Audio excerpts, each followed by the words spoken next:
برے خیال کو ہم اصطلاحی معنی میں مفہوم میں برے خیال کو ہم وسوسے سے یاد کرتے ہیں۔ وسوسہ انسان کے دل کی اپنی پیداوار بھی ہوتی ہے، اور وسوسہ باہر سے کسی شخص کی گفتگو کی وجہ سے بھی اس کے دل میں آتا ہے۔ وسوسے آتے ہیں لوگوں کو، وسوسے انسان کے پیچھے لگے رہتے ہیں۔ قرآن مجید نے اس وسوسے کے آنے کو، چونکہ اسلام فطرت کا دین ہے، تو اسلام صرف گناہ سے نہیں روکتا، اسباب گناہ سے بھی روکتا ہے۔ صرف شیطان سے ہی بندے کو نہیں بچاتا، جس دروازے سے شیطان نے داخل ہو رہا ہوتا ہے وہ دروازہ بھی بند رکھنے کا حکم دیتا ہے۔ اسباب کی طرف بھی انسان کی پوری رہنمائی کرتا ہے۔ قرآن مجید نے کہا قل اعوذ برب الناس، اور یہ وہ صورتیں ہیں فلق اور ناس جن کو روزانہ نبی کریم علیہ السلام سوتے وقت پڑھا کرتے تھے، اور پڑھ کے اپنے ہاتھوں پر پھونک کر اپنے جسم پر ملا کرتے، روزانہ کی بنیاد پر۔ یعنی سرکار کا جب آرام کا وقت ہوتا تھا تو جو آخری لفظ حضور کی زبان سے سوتے وقت ادا ہوتے تھے وہ سورہ والناس ہوا کرتے تھے۔ اللہ نے فرمایا قل اعوذ برب الناس، محبوب آپ فرما دیں کہ میں لوگوں کے رب کی پناہ مانگتا ہوں۔ لوگوں کے رب کی یہ نہیں فرمایا کس چیز سے، پہلے ایک لفظ کا قل اعوذ برب الناس، لوگوں کے رب کی پناہ مانگتا ہوں، مالک الناس جو لوگوں کا بادشاہ ہے اس کی پناہ مانگتا ہوں، الہ الناس اور جو لوگوں کا معبود ہے اس کی پناہ مانگتا ہوں۔ یا اللہ کس چیز سے پناہ مانگتا ہوں؟ میں من شر الوسواس الخناس، اس کے شر سے جو دل میں برے خیالات ڈالتے ہیں، کبھی ڈالتے ہیں خناس، کبھی دبک جاتے ہیں، کبھی خیال آتے ہیں پھر کبھی نہیں بھی آتے، کبھی ان خیالات کے مترادف اور مخالف باتیں آتی ہیں۔ فرمایا وہ جو ڈالتے ہیں نا دل میں برے خیالات، ان سے میں اللہ کی پناہ مانگتا ہوں جو دل میں برے خیال ڈالتے ہیں۔ الذی یوسوس فی صدور الناس، وہ جو لوگوں کے دلوں میں وسوسے ڈالتے ہیں۔ کون؟ من الجنۃ والناس، وہ جن بھی ہیں اور آدمی بھی ہیں۔ جن سے مراد شیطان ہے، چونکہ شیطان جنات میں سے، جن بھی شیطان بھی وسوسے ڈالتا ہے اور انسان بھی وسوسے یہ ڈالتے ہیں دل کے اندر۔ ایک تو وسوسے ڈالنے والوں کی دو قسمیں ہو گئی، اور ایک وسوسے کی بھی دو قسمیں ہیں۔ کچھ وسوسے مخلوق کے بارے میں ہوتے ہیں، برے خیالات، اور کچھ خالق کے بارے میں ہوتے ہیں۔ دونوں برے ہیں، دونوں اچھے ہیں۔ وسوسوں کی بنیاد پر کسی نظریے کو گھڑ لینا، میں کل آپ ایک جگہ پہ کہہ رہا تھا کہ بھائی جو ہوتا ہے نا تکبر، اس کا تعلق انسان کے عمل سے نہیں ہوتا، دل سے ہوتا ہے۔ ایک آدمی آپ کو یوں سینہ تان کے ملتا ہے تو وہ متکبر نہیں ہے، اور ایک آدمی بڑی عاجزی کے ساتھ جھک کے آپ کو مل رہا ہے اور پیچھے جا کے آپ کی غیبت کر رہا ہے، تو کیا خیال ہے وہ عاجز ہے؟ اس نے تو کہا دیکھا نا میں نے کتنا بنایا ہے آج جناب، دو تعریفیں کی ہیں تو میرے پیچھے لگ گئے تھے، میرا کیا بگڑا ہے جھک کے سلام لینے سے، میں نے کام نکلوا لیا ہے، تو وہ عاجز ہے کہ متکبر ہے جو سب کو بنا لیتا ہے؟ تو تکبر اور عاجزی کا تعلق دل سے ہے، عمل سے۔ مجھے ہر آدمی کو خود پتا ہوتا ہے کہ میں عاجز ہوں کہ متکبر ہوں، میرے دل کے اندر جو بات ہے وہ تکبر والی ہے کہ ہم کسی کی طرف دیکھ کے کبھی نہ اندازہ کریں کہ یہ بندہ کیا ہے۔ تو وسوسے دو قسم کے ہوتے ہیں، مخلوق کے بارے میں بھی اور خالق کے بارے میں، اور وسوسے آتے ہیں۔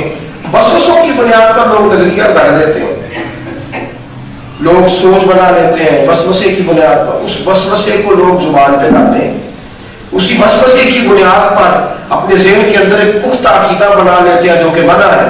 میرے نبی کریم صلی اللہ تعالی علیہ وسلم نے شدت کے ساتھ مسلمانوں کو اس چیز سے بچنے کا حکم دیا۔ وسوسے، خیالات، تصورات یہ اچھے آنے چاہیے، برے کبھی بھی انسان کے ذہن میں، اور اگر آ بھی جائے تو ان کا آنا بھی برا نہیں، ان کا رہ جانا برا ہے۔ ہمارے وسوسے روز نیا، اور دو قسم کے لوگ وسوسے ڈالتے ہیں، ایک شیطان ڈالتا ہے اور ایک میں نہیں کہہ رہا من الجنت آتی ہے نا آپ کو یاد، من الجنت جن بھی وسوسے ڈالتے ہیں اور انسان بھی وسوسے ڈالتے ہیں۔ بڑا بھائی کا بھائی سے پیار ہوتا ہے، کیا خیال ہے آپ کا؟ خود بخود جدا ہو جاتے ہیں. جو تلواریں لیے کھڑے ہیں خود بخود میرے خیال کھڑے ہو. کیسے کھڑے ہو؟ کس نے ڈالے؟ میں نام نہیں لے رہا اس منزلہ میں پائے، میں نے نہیں ذکر کرنا، اس لیے کہ میں خود بڑا ڈرتا ہوں بہت سارے معاملات. وسوسہ باہر کسی نے تو ڈالا ہے نا. کیا خیال ہے آپ؟ والد جس پر اعتراض کیا اس کا چہرہ دیکھ کے انسان کو ٹھنڈک ملتی ہے.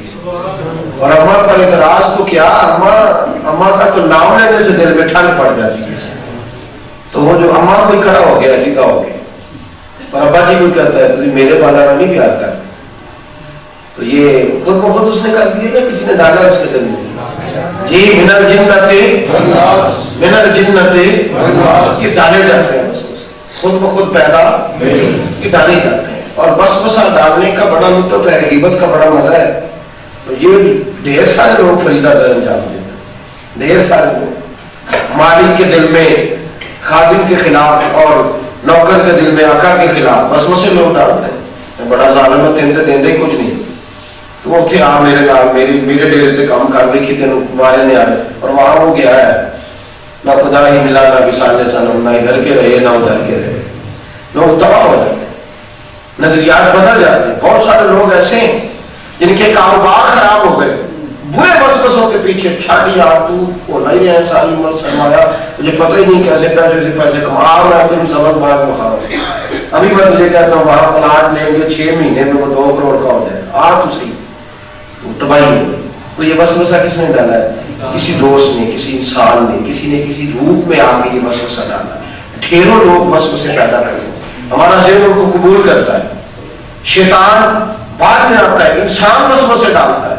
لوگوں کے بارے میں روز ہمارے خیالات خراب ہوتے ہیں. خدا کے بندے تجھے حکم دیا گیا ہے، تجھے کہا گیا ہے تو اپنی لائن کو سیدھا رکھ، اپنی لائن کو سیدھا رکھ. دیکھیے نا بڑی ملمت سازی کر کے نا وسوسہ پیدا کیا جاتا ہے. دیکھیے 13 سال محنت کی میرے نبی پاک نے مکے میں، اور 100 کے قریب لوگ جو تھے وہ مسلمان ہو گئے. سرکار کی زبان میں تاثیر تھی کہ نہیں؟ یہاں نہ کیجیے گا، چپ بھی نہ رہیے گا. سرکار کی زبان سے بڑھ کے کہیں اور تاثیر ہو ہی نہیں سکتی. صلی اللہ علیہ وسلم کی محنت نے کچھ کر سکتا ہے، لیکن جو وسوسہ پیدا کرنے والے تھے ان کا بھی انداز تھا.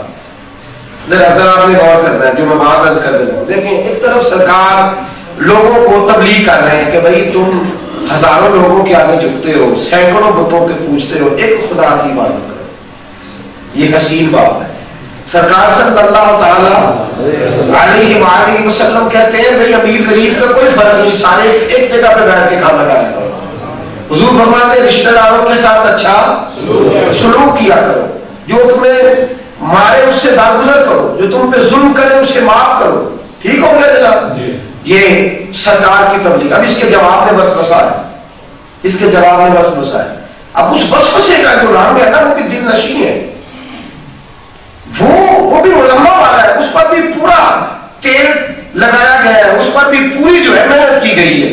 ابو جہل، ابو لہب، اخرج بن شریح، عتبہ عتیبہ، شیبہ لوگوں کو کیا کہتے ہیں؟ کہتے ہیں دیکھو جی وہ یہ ہمیں کہتے ہیں معاذ اللہ کہ تمہارا ابا بتوں کو پوچھتا تھا تو وہ بھی غلط تھا، تمہارا دادا پوچھتا تھا تو وہ بھی غلط تھا، تمہارا پردادا بھی غلط تھا، تمہارا نانا بھی غلط تھا، تمہاری اماں بھی غلط. وہ تو ہمارے سارے بڑوں کو غلط کہتے ہیں، وہ سارے بت پوچھتے تھے. اب وہ لفظ دیکھیں نا، لفظوں میں دیکھیں جان پیدا کی جان وسوسہ پیدا کرنا ہے. کہا دیکھو جی وہ کہتے ہیں تمہارے سارے بڑے باپ دادا غلط تھے، جھوٹے تھے، بے ایمان تھے، فلاں تھے، کافر تھے، دوزخ میں جائیں گے. مجھے بتائیں کوئی آدمی یہ بات سنے گا تو گمراہ ہوگا کہ نہیں؟ اب آپ کا کیا خیال ہے کہ وسوسہ پیدا کرنے والا کو پولیس ہی بات کرتا ہے؟ بڑا تگڑا اگلا جملہ نبی کریم صلی اللہ علیہ وسلم نے فرمایا کہ چھوٹے بڑے کی تفریق ختم کر دو، نہ رہے تفریق. اب ابو جہل سرداروں کی میٹنگ بلا کے کہتا ہے لو، وہ کہتا ہے کہ وہ جو کل تک تمہارے ہاتھوں سے کھاتے تھے نا وہ تمہارے برابر بیٹھا کریں گے. سن لو بات، اب تمہاری جائیدادیں گئیں، چدراہٹیں گئیں، غلامیاں گئیں، اب تمہاری بیویاں خود برتن دھوئیں گی، اب تمہیں سارا کچھ خود کرنا پڑے گا. سن لو. انسانی طبیعت اس بات کو قبول کرتی ہے کہ نہیں کرتی؟ آپ اندازہ فرمائیں اس کا انداز کیا ہے لوگوں کو گمراہ کرنے کا. اسٹائل اتنا منفرد ہے. کتنا تگڑا ہے اسٹارٹ. ادھر آئیے تیسری بات. کہنے لگا تمہیں پتہ ہے نا ہم دلیر لوگ ہیں, ہمارا دشمن جانتا ہے کتنے تگڑے ہیں, وہ تو ہمیں بزدل بنا رہے ہیں, کہتے ہیں جو تمہیں تھپڑ مارے اسے معاف کر دو, تمہیں گالی دے اسے معاف کر دو, ہم بے حص ہو جائے. یہ اس نے نیا رنگ اختیار کیا. تو اب بات تو وہ بھی کر رہا ہے.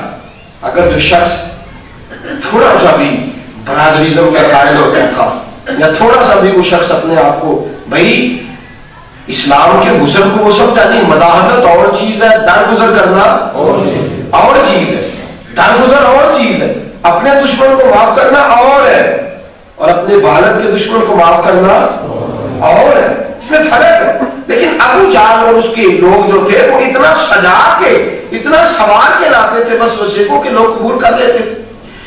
سرکار کی محنت اپنی جگہ مسلمہ تھی, لیکن ان لوگوں نے لوگوں کے دلوں میں اتنے پکے وسوسے ڈال دیے کہ میرے محبوب صلی اللہ تعالیٰ علیہ وسلم کی سخت جدوجہد کے باوجود بھی زیادہ لوگوں نے ادھر توجہ نہیں, وہی میرے کریم رسول صلی اللہ علیہ وسلم.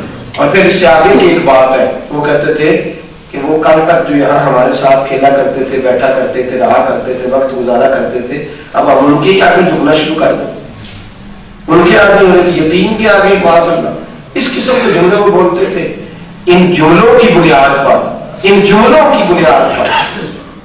انہوں نے لوگوں کے دلوں میں وسوسے پیدا کیے, لوگوں کو دین سے دور کیا. میرے کریم جیسے ہی ہجرت کر کے مدینے گئے, اِنَّ فَتَحْنَا لَكَ فَتْحًا مُبِينًا, اللہ پاک نے فتح کے دروازے ہی کھول دیے. ہر طرف سے لوگ آئے, ہر طرف سے, لیکن یہاں کیونکہ وسوسوں کی محنت کی گئی تھی, یہاں لوگوں کو گمراہ کرنے کی محنت کی گئی تھی, یہاں لوگوں کے دلوں کو روحوں کو تباہ کیا گیا تھا. اہل مکہ میں بہت سارے لوگ بولتے جنہوں نے فتح مکہ کے بعد اسلام کو بول دیا, بڑی دیر لگ گئی انہیں بات کو سمجھنے. تو وسوسہ اتنی خطرناک چیز ہے کہ آتا جلدی ہے, جاتا. ان لوگوں کے پاس کبھی نہ بیٹھے جو وسوسے پیدا کرتے ہیں, ان لوگوں سے بچے جو وسوسے پیدا کرتے ہیں, بچے ان لوگ ایک منٹ میں گمراہی کا دروازہ کھول دیتے ہیں. ڈھیر سارے ایسے لوگ ہیں جو ڈیری ہو گئے معاذ اللہ, جو خطرناک صورتحال اختیار کر گئے. اس کی وجہ صرف اتنی تھی کہ برے لوگوں کے پاس بیٹھتے تھے, انہوں نے گمراہ کر دیا, ابے کے خلاف کر دیا, اماں کے خلاف کر دیا, بھائی کے خلاف کر دیا, بیوی اور شوہر کو لڑا دیا. وسوسے اندوز یہاں تک کہ معاذ اللہ ثم معاذ اللہ, یہاں تک لوگ کہنے لگے کتنے دیر ہو گئی ہے نمازیں پڑھتے. 10 سال, میں تو کوئی بھی نہیں پڑھتا, کام تو میرا بڑا سونا چل رہا ہے. یہ کیا کیا اس نے, یہ تباہی کر دی. ہاں ہاں ایسی باتیں میں نے سنی ہے, لوگ کرتے ہیں لوگ. اور معاذ اللہ تعالیٰ تھوڑا سا کسی کو, ایک دوست بھائی سے تشریف لائے تو مجھے کہنے لگے کہ میں یورپ سے ہو کے آیا ہوں, تو وہاں تو کوئی بھی نہیں سجدہ کرتا, کوئی بھی نہیں مانتا. معاذ اللہ تعالیٰ, تو وہ تو بڑے سیٹ ہے ہم سے زیادہ. میں نے کہا تیری بیوقوفی ہے کہ وہ سیٹ ہے, تیری کم عقلی ہے کہ وہ سیٹ ہے. 18 سال کے بعد بیٹی کو نہیں پتا میں نے کہاں زندگی گزاری, اور بیٹے کو نہیں پتا میں نے کہاں گند کھانا ہے. تو نے سیٹ سمجھتا ہے, میں تجھے دکھاتا ہوں. نیو یارک کی بی بی ہے, وہ عدالت میں جا کے کیس کرتی ہے, میں کٹنگ دکھاتا ہوں آپ کو نوائے وقت کی, میرے فائل میں لگی ہوئی ہے. وہ نیو یارک کی عدالت میں جا کے اماں کیس کرتی ہے, کہتی ہے میں معذور ہوں دونوں ٹانگوں سے, اوپر والی چھت پہ رہتی ہوں, بیٹا نیچے رہتا ہے. اس نے کتا رکھا ہوا ہے, دفتر سے واپس آتا ہے تو 4 گھنٹے کتے کو دیتا ہے. یہ اس نے جا کے عدالت میں دائر کیا کیس, کہتی ہے جاج صاحب میرے بیٹے سے کہیں میں مانگتی کچھ نہیں, دن میں ایک وقت چھت پہ آ کے مجھے چہرہ دکھا رہے ہیں, میں نہیں کچھ مانگتی. یہ میں آپ کو دنیا کے سب سے مہذب, معاذ اللہ نام نے آپ مہذب لوگوں کی میں داستان سنا رہا ہوں. کہتی 4 گھنٹے کتے کے ساتھ, وہ سوتا بھی کتے کے ساتھ, اسے نہلاتا ہے, کھلاتا ہے, پاس بٹھاتا ہے. میں ماں ہوں, میں نے جنا ہے, اور چھت پہ آ کے مجھے چہرہ نہیں دکھاتا. اسے کہو کہ میں مانگتی کچھ نہیں, دکھا ہی جائے, چہرہ ہی دکھا جائے. تو جج کیا کہتا ہے, وہ کہتا ہے قانون ہی نہیں. 18 سال کے بعد اسے کوئی پابند کر سکتا. اب یقین کریں جسے میں نے پڑھا نا, میں نے نیچے لائن کھینچی اور نیچے میں نے حاشیہ لکھا. میں نے کہا کاش اما زندگی میں کبھی مجھے ملتی, اور میں تجھے کہتا چھوڑ اس برے مذہب کو جہاں قانون ہی کوئی نہیں, میں تجھے مدینے لے چلوں, تجھے گنبد خزرہ والے محبوب کے سامنے پیش کروں, جس نبی نے فرمایا الجنت تحت اقدام امہاتکم, فرمایا جتنے مرضی سجدے کرتا پھر جنت تو میں نے تیری ماں کے قدموں کے نیچے رکھ دی. آسان دوزی ہے. یہ جو ہمارے بچے بے چین ہے نا یورپ جانے کو، یہ بڑے بے چین ہے، تڑپ رہے ہیں، اللہ کرے کسی طریقے سے. اور پڑھے لکھے بچے MBBS ڈاکٹر ہو گئے لیکن کہتے میں نہیں پریکٹس کرتا یار، میں تو وہاں جا کے کروں گا. انجینئر ہو گیا، کہتے میں اپنی سڑکیں نہیں بناتا، وہاں جا کے بناؤں گا. یہ جو تڑپ رہے ہیں اس کی وجہ وسوسہ اندوزی ہے.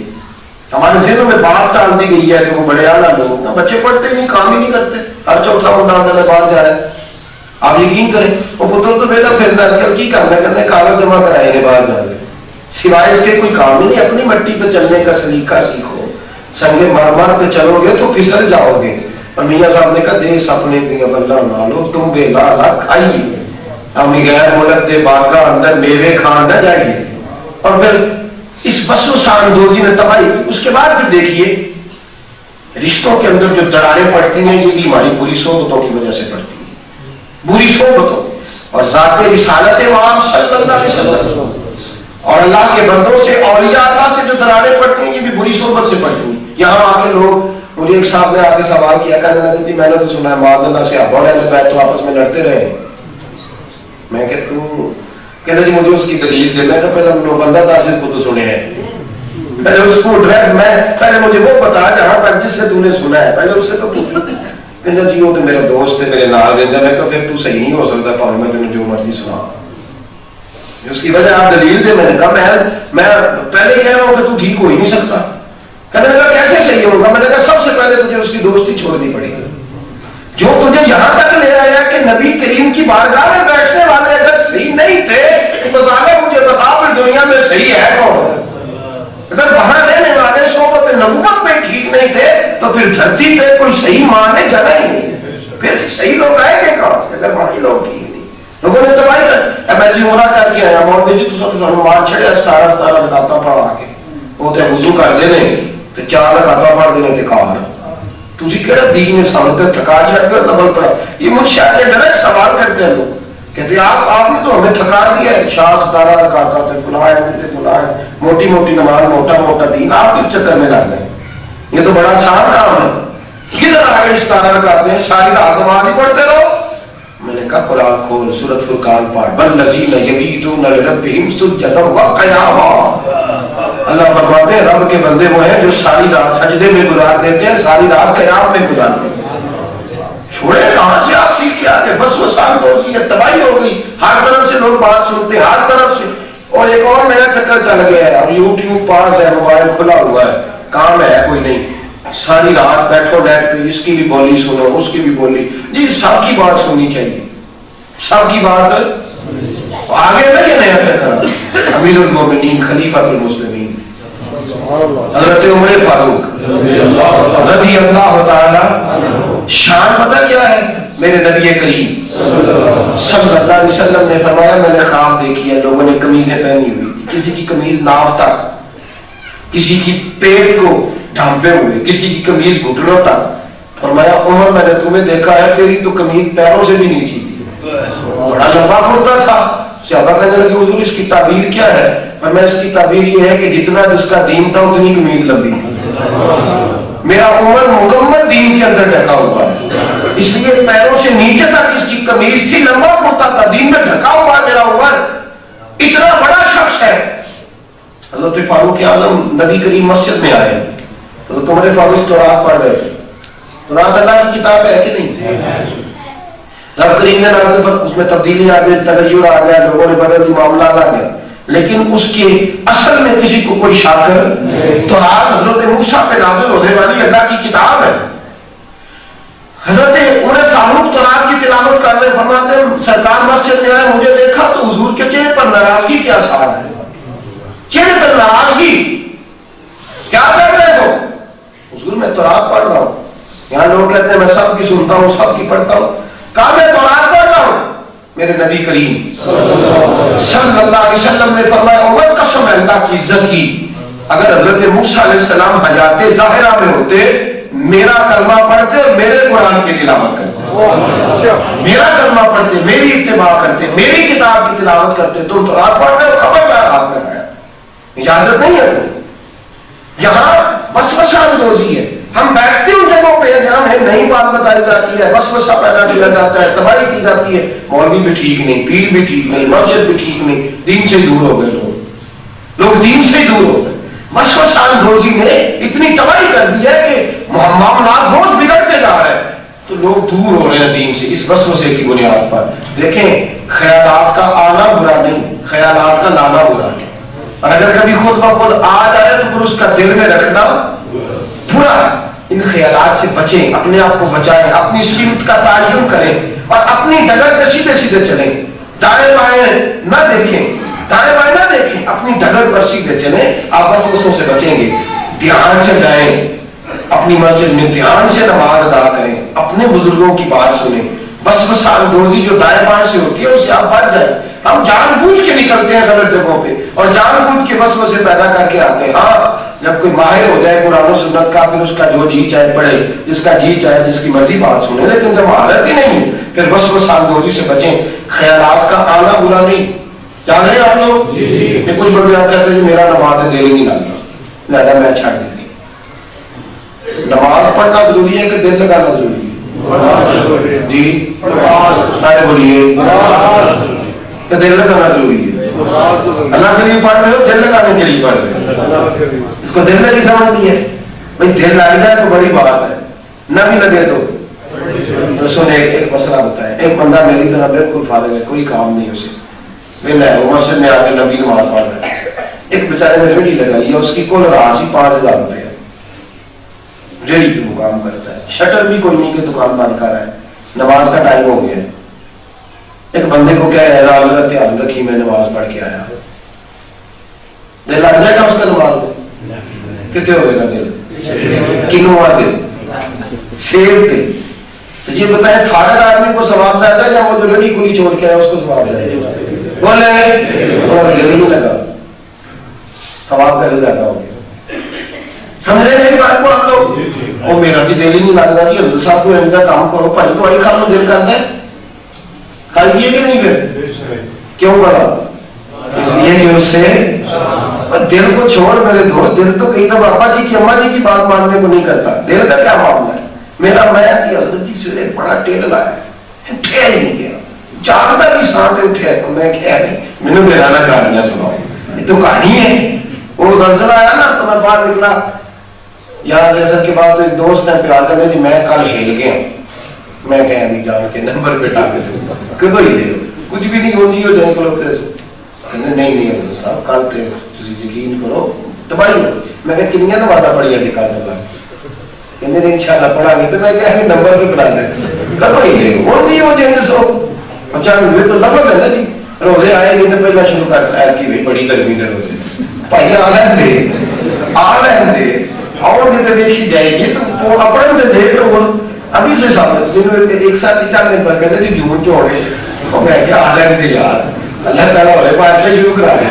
لیکن ہم بس بسے کے قائل ہوتے ہیں, بس خیالات ہیں چاروں جاتے. مجھے بتائیں, اور ریڑھی والے کی نماز زیادہ فضیلت ہے یا فارغ آدمی کی؟ اس کی نماز کی فضیلت ہے. دل اس کا نہیں لگا لیکن اس کی نماز کی فضیلت اس لیے کہ بیچارہ 5,000 اس کی راس ہے, اس کے تینوں کو اٹھا کر لے گا, ریڑھی دے گا, کدھر جائے گا؟ اور جلدی سے آیا تھا وہ چھوڑ دیا, بھاگ کے واپس چلا, اس کو اجر زیادہ ہے. یہ نہ کہ مجھے خیال آتے ہیں بس.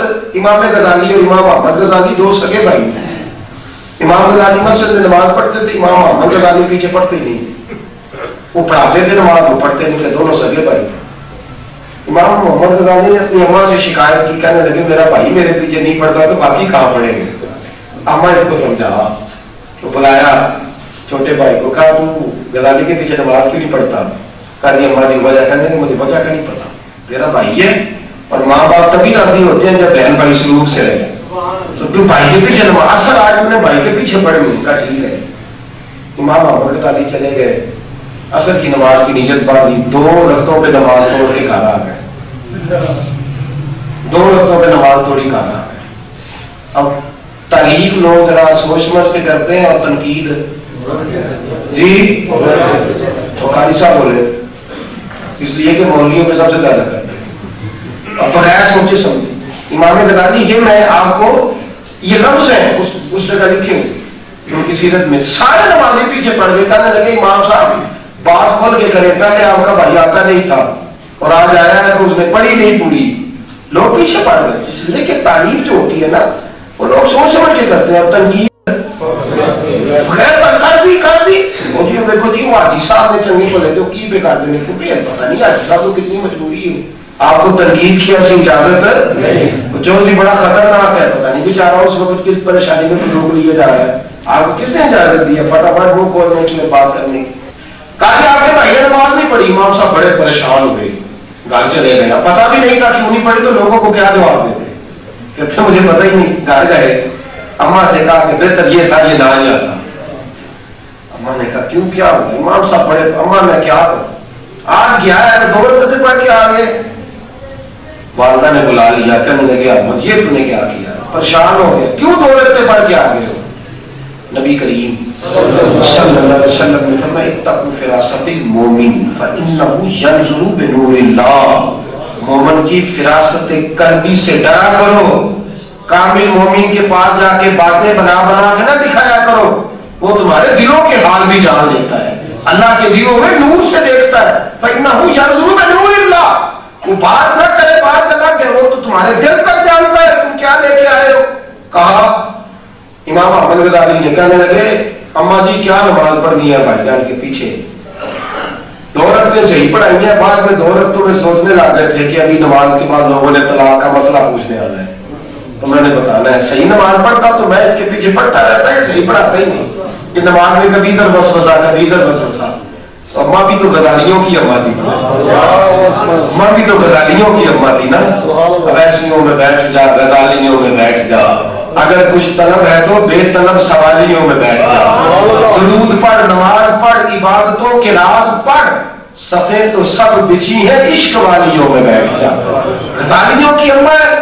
اماں کیا کہتی ہے بیٹے اگر اس کا خیال طلاق کی طرف تھا تو تیرا کب نماز میں خیال تھا؟ تیرا بھی تو سارا خیال اپنے بھائی کی طرف ہی تھا. تو بھی تو یہی دیکھ رہا تھا نا, سوچ کیا رہا ہے, کار کیا رہا ہے, دھیان کی طرح. تو نے کوئی صحیح پڑھی ہے, جیسا وہ ہے ویسا ہی تو پہلے حضرت چاہ اس کے پیچھے نماز پڑھا کر. تو میرے عزیزو وسوسے کا آنا اتنا برا. حضرت عمر فاروق رضی اللہ تعالیٰ عنہ سے ایک شخص نے آ کے کہا, اس نے کہا حضور مجھے نماز میں بڑے خیال آتے ہیں. تو آپ کو مانا لگے مجھے خود بڑے آتے ہیں, مجھے خود بڑے آتے ہیں. یہ کوئی ایسی بری بات تھوڑی ہے, اب انسان ہے, نماز میں خیالات ہیں یہاں تو بندے ناراض ہو جاتے ہیں. یہاں ادھر مجھے یاد ہے ہماری مسجد میں معاملہ ہوا, ایک ساتھی نے کہا جناب آپ نے نا نماز صحیح نہیں پڑھی, تو اس طرح کر کے آپ صحیح پڑھیں, آپ سجدہ کرتے ہیں تو ہاتھ آگے لے. کہتے تو نماز پڑھتا تھا کہ میرے پہ دینا تو اپنی اللہ کے بندے جو نماز پڑھتے ہیں بولتا تو نہ ہو جاتا. یہ پتا ہے تمہیں تو مسئلہ کر دیا, مجھے نہیں پتا. 80 سال ہو گئے میں نے پتا ہی نہیں بھائی. 80 سال کا مسئلے سے تعلق کوئی بھی نہیں, 90 سال کا مسئلے سے کوئی تعلق نہیں. یار مسائل کا پڑھنے سے تعلق ہے, سننے سے تعلق ہے اور سمجھنے سے تعلق ہے. شریعت میں تجربے کا کوئی دخل ہے, علم کا دخل آپ کو پتا ہے تو ٹھیک ہے, نہیں پتا تو آپ پوچھ لیں. تو ہم وسوسہ اندوزی کے قائل ہیں, وسوسہ نہ پیدا کریں, اور اگر آ جائے اس کا آنا برا نہیں. سنیں بخاری مسلم کی حدیث ہے, یہ اس موضوع پر جان ہوگی یہ بات. میرے نبی کریم صلی اللہ تعالیٰ علیہ وسلم کی بارگاہ میں ایک صحابی نے سوال کیا کہ یا رسول اللہ شریعت کے بارے میں, خدا کے بارے میں میرے ذہن میں ایسے ایسے خیالات آتے ہیں کہ ان کے بیان کرنے سے بہتر یہ ہے کہ میں جل کے کوئلہ ہو جاؤں. ایسے ایسے باتوں کا خیال آتا ہے, ان کے بیان کرنے سے بہتر ہے کہ میں جل کے کوئلہ ہو جاؤں.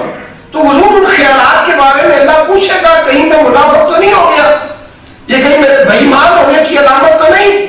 میرے نبی کریم صلی اللہ علیہ وسلم نے فرمایا نہیں بھائی, یہ جو تیرے دل میں کھٹکا ہے نا کہ خیال کیوں آتے ہیں, یہ تیرے بے ایمان ہونے کی علامت نہیں, یہ تو تیرے ایماندار ہونے کی علامت ہے. کہ تو سوچ رہا ہے کہ یہ خیال صحیح نہیں, یہ تو تیرے ایماندار ہونے کی علامت. تو برے خیالات کا آنا برا نہیں, ان کو زبان پہ لانا برا ہے اور ان کو رہنے دینا برا ہے. خیال جائیں گے کیسے ایسے؟ پہلی بات تو یہ ہے کہ وہ جگہ چھوڑ دے جہاں سے برے خیالات ہیں, وہ بندہ چھوڑ دے جو برے خیال. ایک صحابی تھے میرے نبی کریم صلی اللہ علیہ وسلم کے نابینا تھے, کوئی رشتہ نہیں دیتا, بڑی مشکل سے شادی ہوئی, بیچارے معذور تھے. اور جب شادی ہوئی تو اللہ نے 2 چاند جیسے بیٹے عطا کیے, 2 بیٹے خوبصورت بچے, تندرست توانا, بڑے پیارے. لیکن مجبوری یہ تھی کہ ان کی بیوی کلمہ نہیں پڑھتی تھی. خیال بھی رکھتی تھی، سنبھالتی تھی، سارا کچھ کرتی تھی، بچوں کی دیکھ بھال بھی اچھی کرتی تھی۔ ایک دن صبح صبح اس عورت کے گھر والے محبوب کی بارگاہ میں فجر کی نماز میں، تو سرکار دو عالم علیہ السلام سے عرض کرنے لگے حضور آپ کے صحابی نے ہماری بیٹی کو قتل کر دیا۔ صحابہ کہتے ہیں ہم سوچنے لگے کہ جس شخص کا سارا دار و مدار اس عورت پہ ہے، نابینا ہے، معذور ہے، سارا کچھ ہی وہ بیوی کرتی ہے، اس نے اپنی بیوی مار دی۔ کہتے ہیں ہمارے دلوں میں خیال تھا کہ یہ معاملہ کوئی اور ہے، قتل کسی اور نے کیا ہے۔ ابھی تک وہ حکم نہیں آیا تھا غیر مسلم عورتوں سے نکاح کے منع ہونے کا، ابھی تک معاملہ جائز تھا، بعد میں تو حکم آ گیا نا، ہو ہی نہیں سکتا، یہ کیسے ہو گیا؟ ہمارے ذہنوں میں خیال تھا۔ کہتے ہیں نبی رحمت صلی اللہ علیہ وسلم نے بلایا، آئے وہ صحابی، ایک صحابی پکڑ کے لائے، بٹھایا، اور غریب بھی، کمزور بھی، معذور بھی، پریشان بھی۔ سرکار صلی اللہ علیہ وسلم نے فرمایا یار لوگ کہتے ہیں تو نے اپنی بیوی کو قتل کر دیا، حالانکہ تیرا سارا دار مدار اس پہ تھا اور تیرے چاند سے 2 بیٹے بھی تھے اس میں سے، تو نے تو یہ لوگ کہہ رہے ہیں تیرا کیا خیال ہے؟ واقعی تو نہیں مارا ہے؟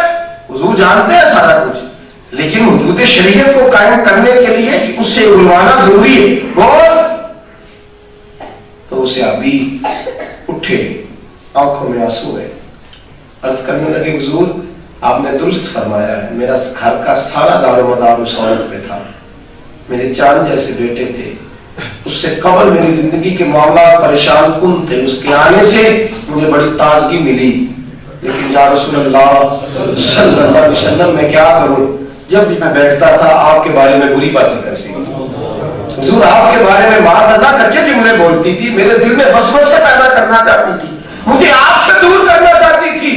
حضور میں نے زندگی کا سکھ نہیں دیکھا، بچوں کی ماں نہیں دیکھی، یا رسول اللہ میں نے اپنی زندگی کی اس لاٹھی اور سہارے کو توڑ دیا ہے، مجھے وہ شخص پسند نہیں، مجھے اپنی زندگی کا وہ والا سکون پسند نہیں جس میں سکون تو ہو پر نبی پاک کا دم نہ ہو، سکون تو ہو پر ذات رسالت کا پیار نہ ہو۔